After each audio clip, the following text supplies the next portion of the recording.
Let's be real. Lawsuits are no fun, but with Paulson and Nace, at least they are a little easier. With two DC-born partners, Paulson and Nace will fight for you the way only a Washingtonian could. Paulson and Nace handles medical malpractice, wrongful death, and other complex injury cases involving negligence. So if you have been hurt or lost a loved one because of someone else's mistake or negligence, call Paulson and Nace for a no-obligation consultation. Visit www.paulsonandnace.com or call 202-463-1999.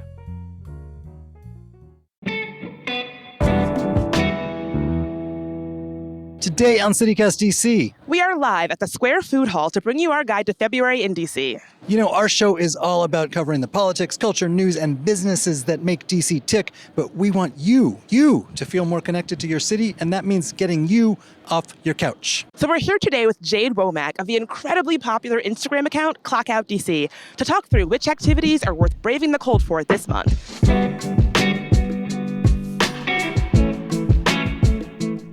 Today's Tuesday, February 6th. I'm Bridget Todd. And I'm Michael Schaefer, and here is what DC is talking about.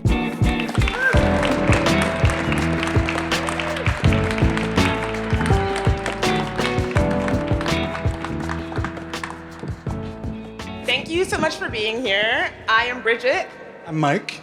I'm Jade. We are so thrilled to be joined by ClockOutDC, aka Jade Womack.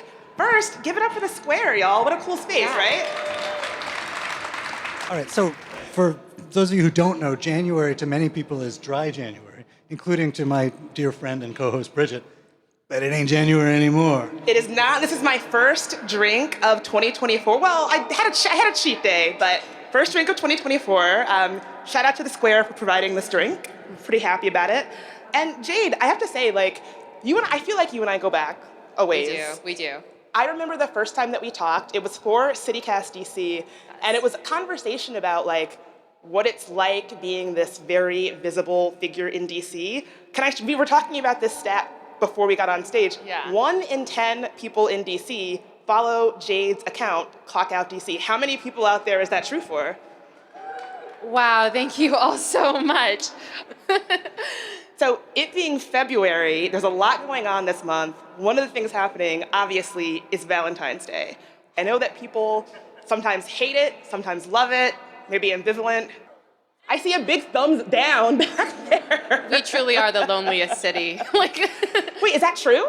According to I think U.S. News World Report, we're the loneliest city, but then according to Eventbrite, we're the fourth most romantic city, and I think that stat was by the number of Valentine's Day events.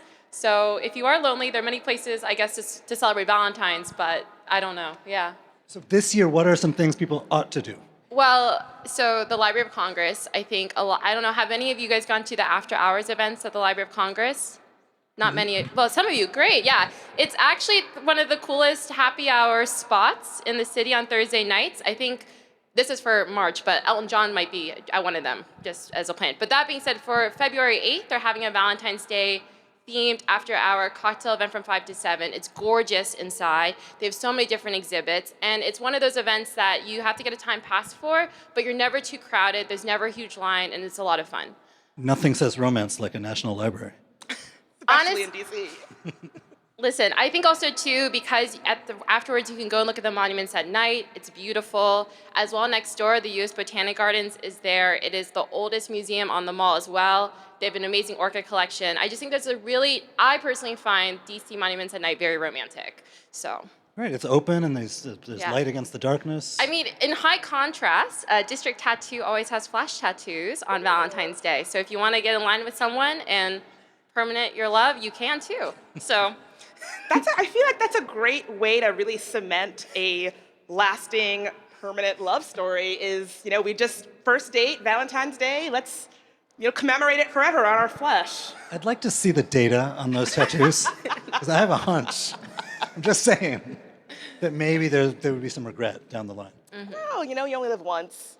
So for folks who maybe are not in relationships or just want to celebrate a different kind of love, and that is, what did Leslie Knope call it? The love between gal pals and sister friends. Galentine's Day, which takes place, I think, the day before Valentine's Day. It takes the day after. The day the after 15th, Valentine's Day. technically, yeah. What are some fun Galentine's Day things happening in DC? Well, I'm really excited for what the people at Sunny's and Doubles are doing in Parkview. They're doing so many cool activations in that space, and one of them, they're having this like bouquets and wine night, where I think for like $55 if you're single, $100 if it's a pair, you pretty much get to take a bouquet of flowers. There's natural wine tasting all night, and it's for, I believe, I forgot the cause, but like for people that have been victims of sexual abuse. It's some of the money goes towards that too. But they have so many of these different like flower, potluck, flower bouquet, natural wine stuff. They have a beautiful bar next door called No Kisses, kind of a little bit of a disco vibe. So I think it'd be a really fun place to go. Wait, and this is a Galentine's Day event This specifically? it's a Valentine's books and wine event. But technically speaking, no, it's not a Galentine's Day event. If you want like a Galentine specific event, there are many events that are happening with craft in the realm of crafting with Shop Made in DC.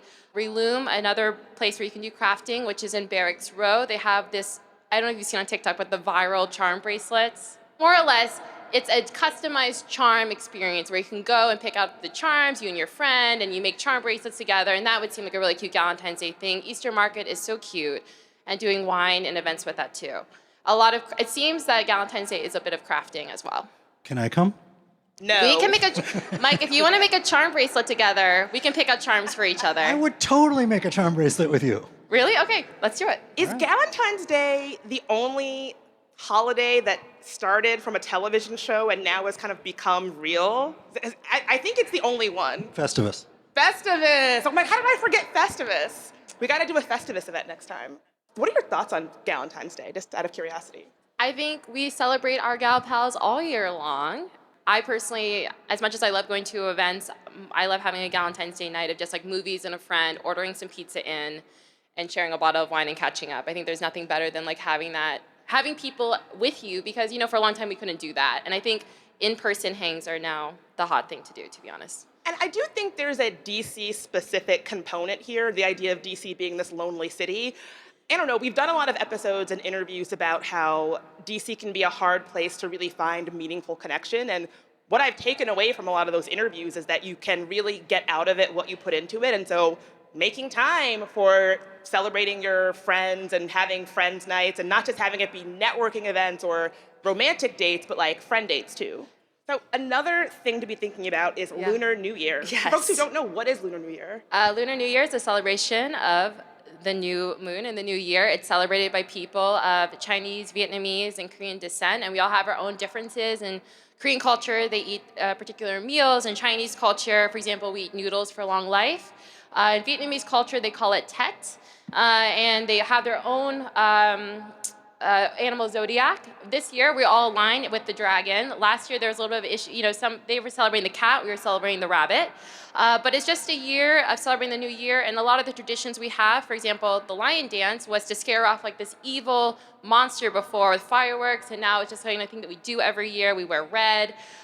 There's all these other traditions where you're supposed to clean your house beforehand. If you clean your house the day of, you're wishing all the way your luck away. So, don't cut your hair. There's all these different superstitions. So any of the things you need to do, this is not the time to procrastinate. Get ready to welcome in the new year and all the good luck with it. Is it literally the same day?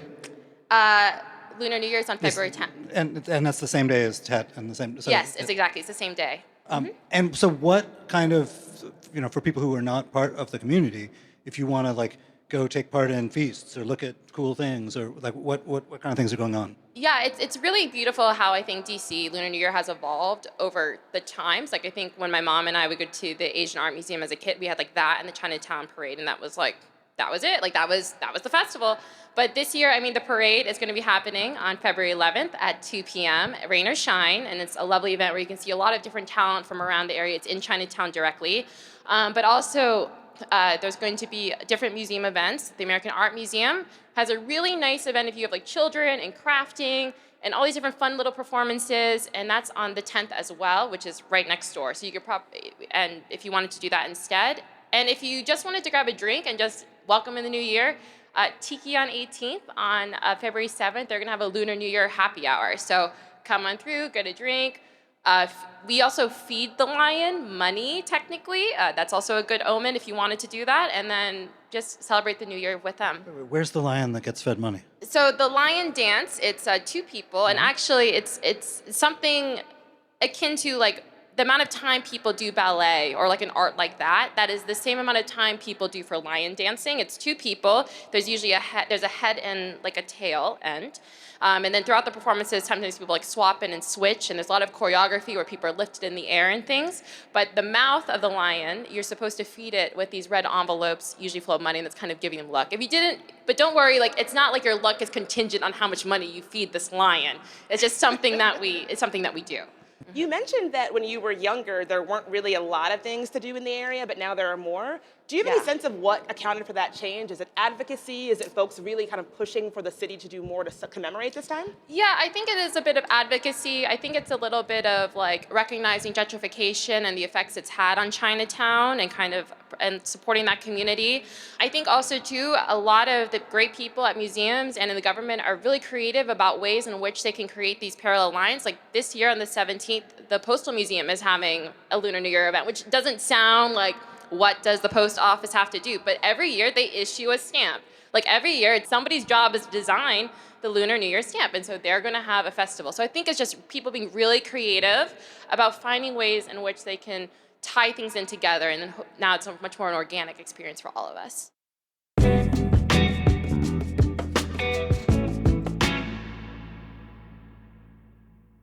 There's a new play at Gala Theater in Columbia Heights, and this one sounds really interesting. Cristina Garcia's gripping play, The Palacios Sisters, is a Latinx adaptation of Chekhov's Three Sisters, and it captures the vibrant chaos of 1985 Miami. Three sisters and their brother, who recently arrived from Havana, navigate Miami's treacherous landscape filled with drug wars and rampant violence. It's a story of challenged family bonds, resilience, and longing. Check out the world premiere in Spanish with English surtitles, also known as supertitles, at Gala Theater this month. The show is running through February 25th. For more information and tickets, visit galatheater.org. Once again, that's galatheater.org. Shipping can make or break a sale, so optimize how you ship your orders with ShipStation. They make it easy to automate and manage orders no matter how big your business grows. And they might even be able to help reduce shipping and warehouse costs. So optimize and keep up your momentum for growth with ShipStation. Sign up for your free 60-day trial now at ShipStation.com and use the code POD. That's ShipStation.com with the code POD. So another tradition in February is Mardi Gras. Yes. Or often winds up in February, at least. Yeah. There's stuff happening in D.C. I think there's probably a much bigger Asian community than Cajun community here, but what is going on and what's fun that we could take part in? Well, I just want to share that I think everyone thinks of fireworks happening on July 4th in DC, and everybody like tries to find the best view on somebody's rooftop or whatever. But the Wharf has fireworks all year long. Like they had the fireworks for, I believe, cherry blossoms. They're going to have them for Mardi Gras. And they also have them, I think, for Pride as well as in December. So they're having this big event on the same day as Lunar New Year, on the 10th. But they're going to have a big procession of their annual parade, followed by fireworks. There's going to be live music.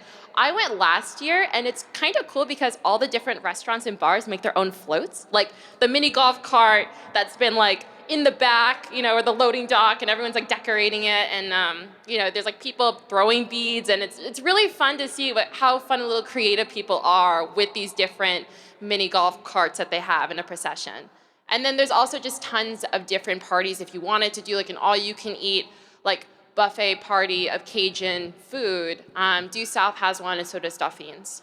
And so what do they serve at them? Get crawdads and stuff? Yeah, exactly. Gumbo, crawdads, beignets, the things that you think that you would have at Mardi Gras. So it being February, it's also Black History Month. Yes, it is. Happy Black History Month. I've been wishing everybody that I see Happy Black History Month, and every Black person is like, hey, Happy Black History Month. I feel like everyone else is like, you too, and then they don't know if that's the correct answer. Yeah. So what are some ways that folks can commemorate and celebrate this month?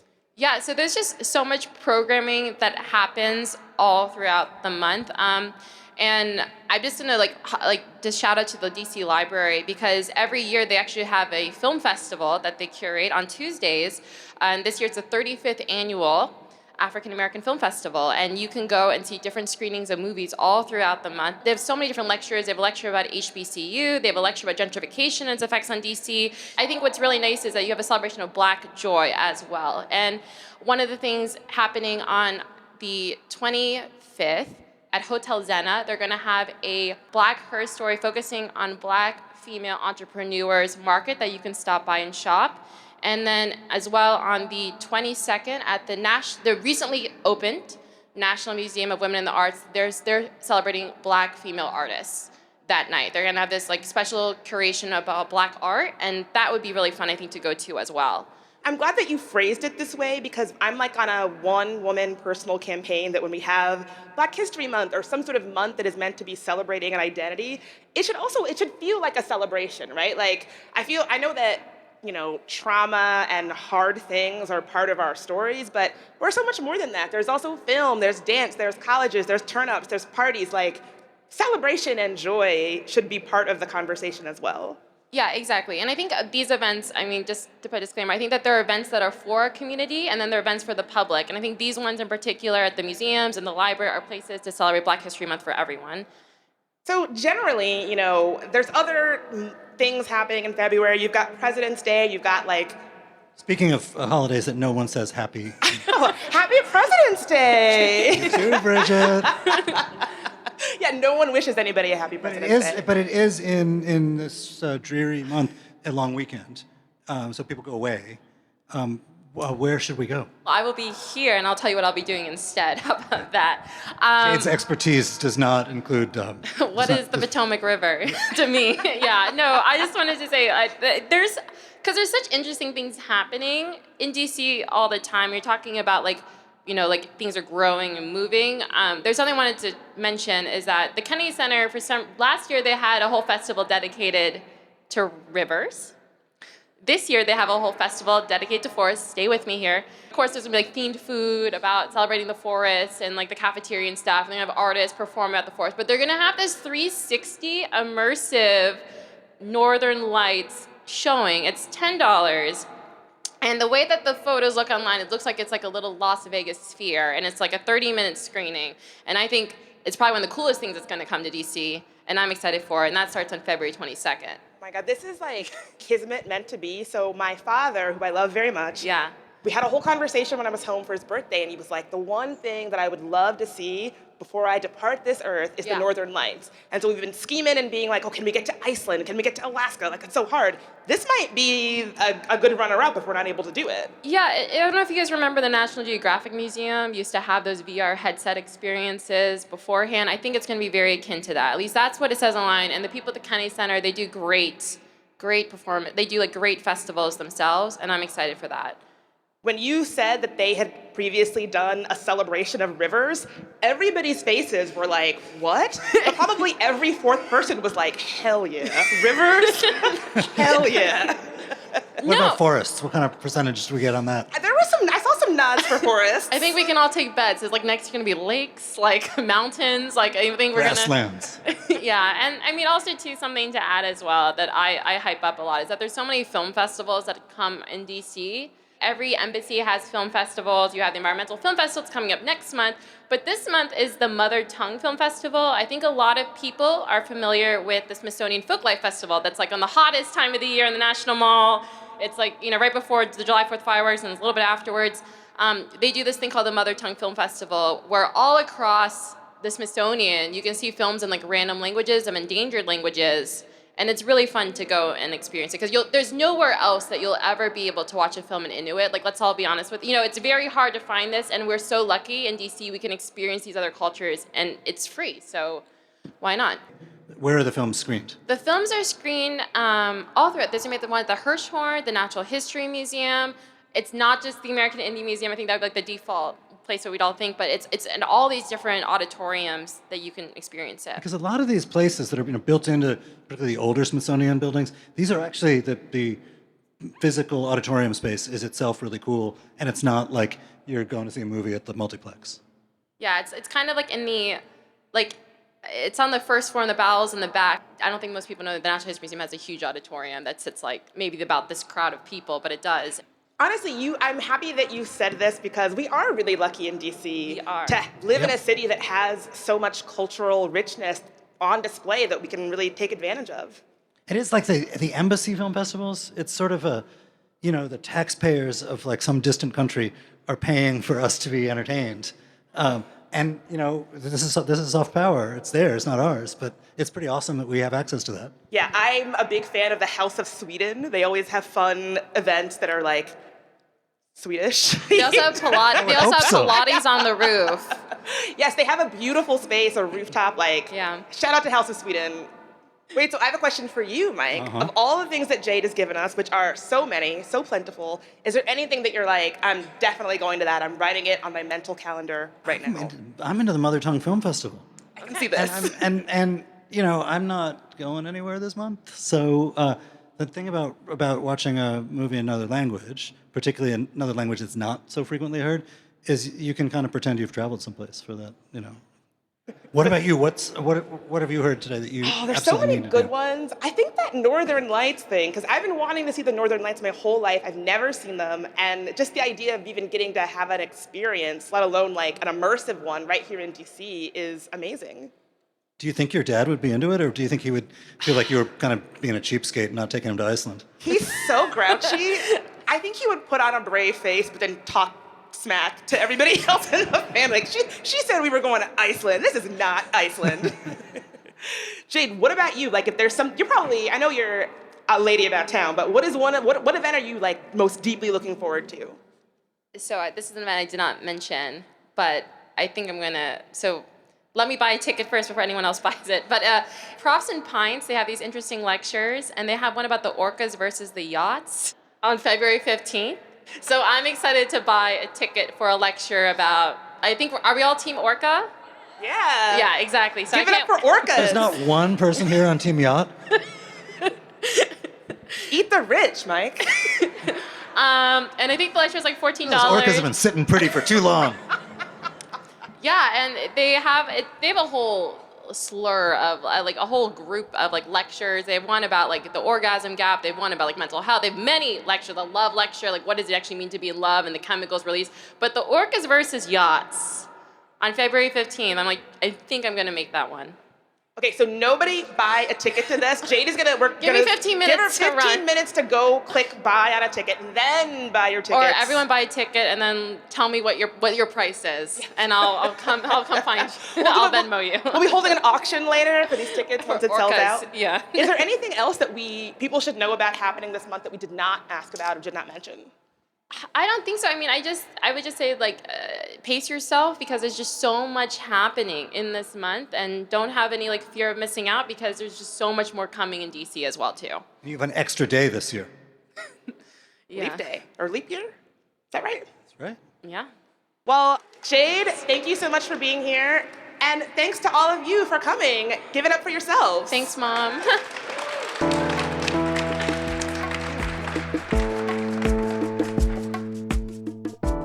That's all for today here on CityCast DC. If you remember, keep an eye out on your feed for a special bonus episode from the event. And if you're not a member, become one. Just go to membership.citycast.fm or check the link in our show notes. If you enjoyed the show, tell whoever you want to join you at one of these incredible February events. We'll be back tomorrow morning with even more news from around the city. Talk to you then. You guys, it's just incredibly moving to see so many people come out. It's and people join as members and so on. I've been a journalist for a long time, but it's not that often that you get to see the actual like people that you are interacting with and the impact that the work you do has on a community. So I'm really just very touched to have so many people here. It's also a ton of fun. So thank you.